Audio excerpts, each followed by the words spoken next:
வருகிற தை அமாவாசை என்னைக்கு நீங்கள் நிறைய பேர் என்கிட்ட கேட்டுக்கிட்டு இருக்கீங்க கண்ணு. எல்லாருக்கும் முதல்ல நான் தை திருநாள் பொங்கல் வாழ்த்துக்களை சொல்லிக்கிறேன். அதே மாதிரி இந்த தை அமாவாசை என்னைக்கு வருதுன்னு கேட்டிங்கன்னா 28/1/2025 அன்னைக்கு வருது கண்ணு.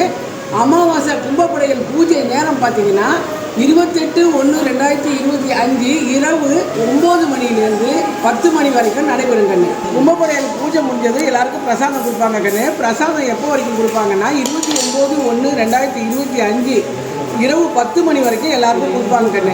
தை அமாவாசை ரொம்ப சிறப்பு வாய்ந்த அமாவாசை. எல்லாரும் நீங்கள் கலந்துக்கங்க. இந்த புது வருஷத்தில் நீங்கள் கேட்டபடி உங்களுக்கு சீக்கிரமே குழந்தை வரத்தை கொடுத்து உங்கள் கனவுகள்லாம் நனவாக்கணும்னு நான் நம்ம சேலம் சமயபுரம் மாரியம்மன்ட்ட வேண்டிக்கிறேன் கண்ணு. நீங்கள் எல்லாரும் அவசியம் வாங்க.